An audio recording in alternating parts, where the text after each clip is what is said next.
kembali lagi di podcast Satya Bakti Polda Sumatera Utara bersama saya Bribtu Novriana Nasution dan rekan saya Bribtu Afika Nasution.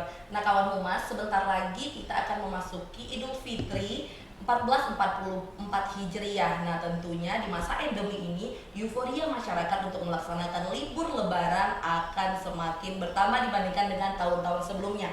Nah bagaimana sih kesiapan dari Bandara Kuala Namu dalam rangka menyambut pemudik nih yang hadir ke Provinsi Sumatera Utara? Hari ini kita sudah mengundang dua narasumber langsung nih yang sudah jauh-jauh hadir nih ya Dok ya, dari Bandara Kuala Namu untuk hadir di Polda Sumatera Utara. Tentunya di podcast ada Junior Manager of Airport Security Bapak Reja Pahlepi dan PLT Junior Manager Corporate Communication ada Ibu Yuliana Balkis.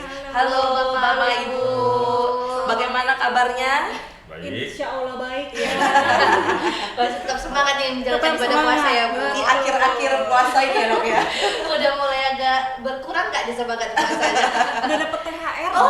Yang paling penting. Makin semangat ya.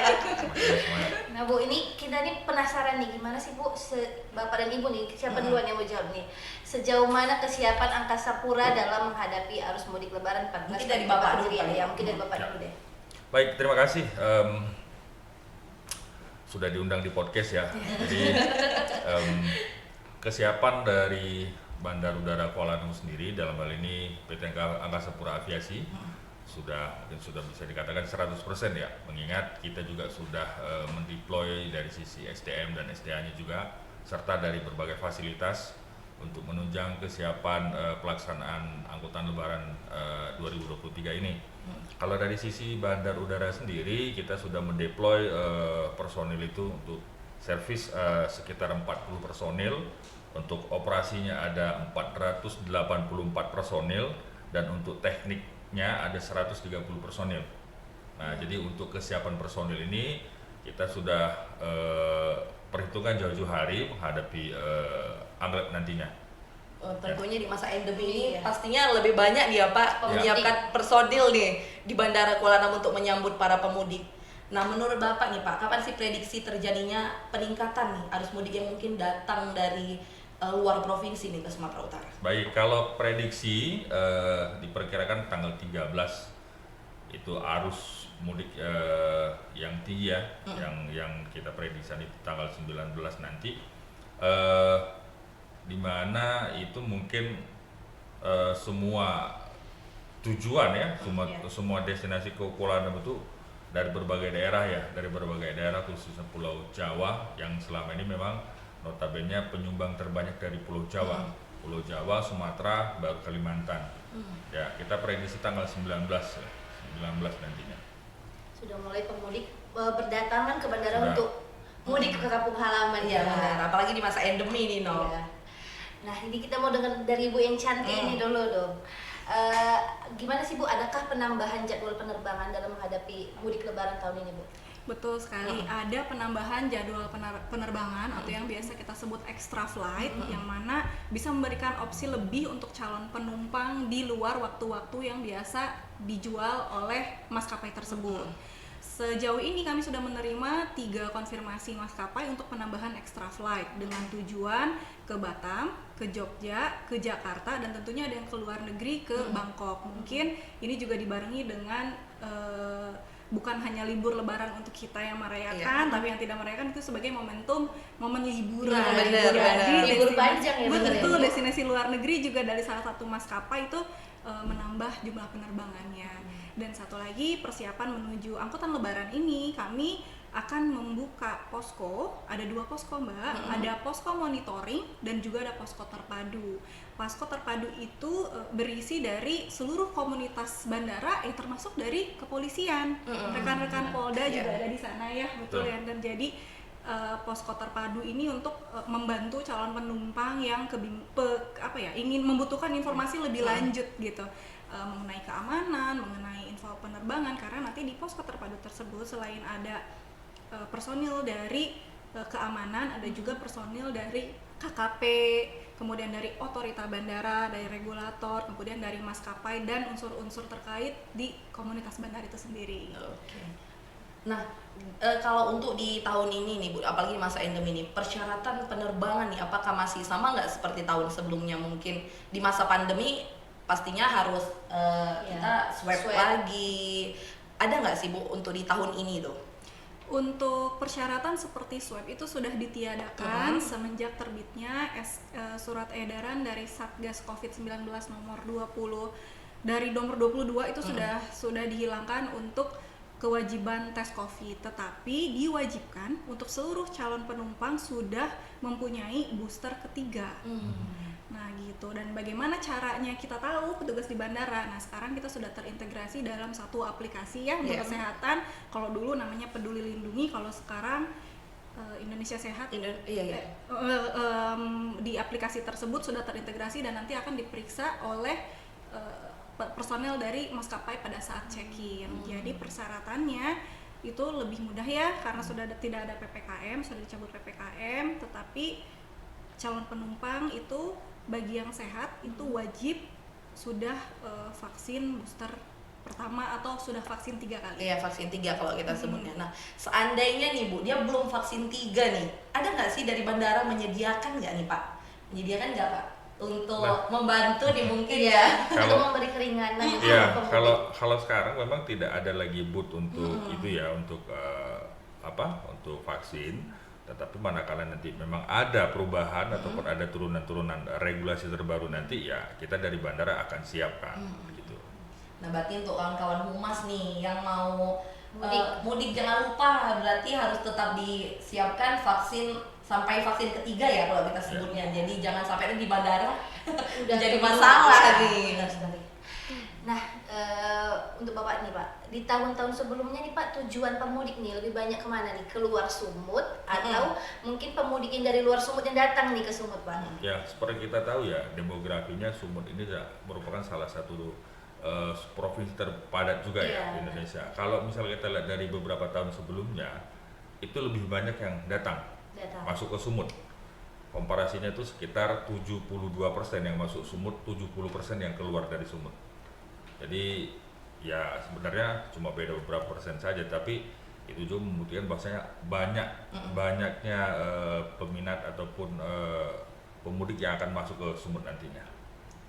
Dan pastinya nanti waktu kepulangan gitu juga ya Pak ya, betul-betul kerja ekstra di masa endemi ini. Nah, untuk Ibu nih Bu, ada nggak nih sarana nih yang disediakan oleh Angkasa Pura Aviasi jika penumpang nih mengalami kendala mungkin trouble di tiket atau mungkin masalah di bagasi kah atau masalah lain, kendala-kendala dari penumpang ini tentu banyak kompleks sekali masalah pemudik. Ada nggak sih sarana mungkin melalui aplikasi kah atau tadi posko memang udah ada? Kalau seandainya melalui aplikasi nih, ada nggak sih Bu yang disediakan dari bandara? Untuk platform digital itu juga ada. Kami mempunyai kontak center yang masih terhubung dengan perusahaan induk kami, yaitu call center 138. Call center 138, catat no. 138, mudah-mudahan nanti kalau kesana mau terbang nggak ada kendala ya. Iya. Jadi secara digital dapat diakses dari 138 itu bisa langsung telepon ke nomor 138, kemudian juga ada lini sosial medianya, kontak center 138 dan sebagainya. Oh ya, untuk semua yang akan mudik gitu ingin mengetahui informasi terkini mengenai Kuala Namu, Bandara Kuala Namu, juga bisa memantaunya melalui sosial media resmi kami dengan alamat Instagram kualanamu.airport. Di situ akan ada informasi terbaru mengenai Bandara Kuala Namu menjelang mudik. Jangan lupa no, udah follow belum? Belum, kayaknya kita harus follow. Karena mungkin banyak juga pemudik yang belum tahu di sosial media Kuala Namu. Betul. Nah, kalau untuk Bapak nih Pak, di masa menjelang mudik nih Pak, Bandara Kuala Namu itu biasanya keamanannya gimana sih Pak? Kalau lagi rame-ramenya nih Pak? Ya, berkaitan dengan masalah keamanan ya, kita di Kuala Namu ini bekerja sama dengan TNI Polri ya, khususnya dalam hal pengamanan dari Pamopid juga, dari Kodam juga, terus juga dari ya instansi-instansi turunannya ya. Jadi dalam hal ini kita sinergitas memang luar biasa ya, apalagi berkaitan dengan satu, bandara adalah objek vital, yang kedua juga ini juga merupakan mensukseskan program pemerintah. Betul. Dalam tahun ini mungkin kalau jargonnya dari Kementerian Perhubungan itu kalau saya tidak salah itu mudik nyaman dan berkesan. Iya, betul. Ya, jadi kita menciptakan suasana memang kondusif, tidak ada masalah karena juga di sana juga sudah selain dari unsur pengamanan, unsur servis juga akan backup kita intinya. Oke. Biasanya nih kendala-kendala kalau pemudik-pemudik nih yang datang mungkin Pak bisa dibilang kopernya pecah atau ini Banyak sarana orang mengadu bawaan. nih Pak. Di sana disediakan langsung, apakah bisa langsung ke posko Ya. atau kita berhubungan dengan maskapainya nih? Ya, jadi gini, kalau misalnya berkaitan dengan bagasi ataupun tiket ataupun hal-hal yang berkaitan dengan keberangkatan ataupun kedatangan itu mungkin bisa langsung berhubungan dengan airline-nya. Oh Dengan iya. airline-nya. Karena misalnya contoh, pada saat kita landing, kita ngambil bagasi di kedatangan, pada saat kita mengambil bagasi ternyata bagasi kita pecah ataupun tertukar, Iya. itu di depan pintu kedatangan nanti akan ada standby satu orang petugas dari airline-nya atau dari ground handling-nya yang akan mengecek, yang akan menyesuaikan nomor kode bagasi dengan yang tertera di tas kita atau di bagasi kita. Jadi kalau misalnya tidak sesuai, itu tidak akan dikasih izin keluar. Tapi kalau misalnya memang ada hal-hal yang saya sebutkan tadi, misalnya rusak, tertukar, itu langsung dengan si petugas tersebut. Nanti segala prosesnya itu akan dilakukan di lost and found. Oke. Ya, itu ada di kedatangan. Nah, Iya, oke. Mungkin itu kendala-kendala yang sering dialami. Karena mengingat pemudik pasti akan membludak nih, Betul, kan? betul, Nah, betul. Pak. Nah Pak, terakhir nih, mungkin dari Bapak dulu harapan untuk para pemudik di tahun ini, mungkin biar menciptakan mudik yang aman seperti tadi Bapak sampaikan. Bisa silakan Pak disampaikan ke kawan-kawan humas. Ya, baik kepada seluruh pemudik ya yang nantinya akan menggunakan jalur transportasi apapun dalam hal ini bandara, tetap jaga keamanan, jaga kesehatan karena segala sesuatu kalau misalnya kita nggak sehat, kita nggak aman, kemungkinan nyampe-nya itu kecil. Benar. Bisa jadi entah itu kita yang ketinggalan pesawat, entah itu barang-barang kita yang tertinggal. Akhirnya ketika sampai tujuan, bukan nggak sampai mungkin, tetapi ketika sampai tujuan nanti ada saja yang missing. Jadi tidak aman dan tidak berkesan nantinya. Jadi semua harapan kami sih kepada seluruh pemudik, periksa kembali barang-barang bawaan, jangan ada barang-barang yang memang dilarang. Terus juga periksa kembali kesehatannya, dokumen-dokumen perjalanan dilengkapi minimal 1 hari sebelum. Ya, semoga perjalanan mudik tahun ini aman, nyaman, dan berkesan. Ya, benar sekali. Nah, dari Ibu nih harapan untuk para pemudik, silahkan disampaikan. Iya, kawan humas bagi yang akan mudik melalui Bandara Kuala Namu, mohon dapat mengecek terlebih dahulu informasi penerbangannya secara valid. Kemudian mengikuti seluruh peraturan perjalanan melalui angkutan udara yang telah ditentukan oleh pemerintah tentunya. Dan juga jangan khawatir nih kawan humas dan mbak-mbak kalau nanti mudiknya itu landing atau akan terbang di saat-saat yang dekat dengan waktu berbuka, karena Bandara Kuala Namu membagikan free takjil untuk calon penumpang yang berada di bandara di saat-saat tersebut. Kurang lebih ada 15.000 kotak takjil kami bagikan kepada penumpang selama bulan Ramadan ini. Wah, berarti kalau nggak mau flight boleh datang. Boleh datang, ada hiburan juga loh. Ada hiburan juga di beberapa saat, yang kami juga belum dapat ya jadwalnya. Ya, namun betul. dijadwalkan akan ada hiburan untuk menghibur kawan humas semua yang mudik, seperti hiburan gambus, nyanyian Melayu, dan juga akustik band. Berarti kita perlu sekali ke Iya. Bandara Kuala Namu nih Iya, Pak. ya. Kayaknya kita ngabuburitnya ke Bandara Kuala Namu seru nih, Bapak.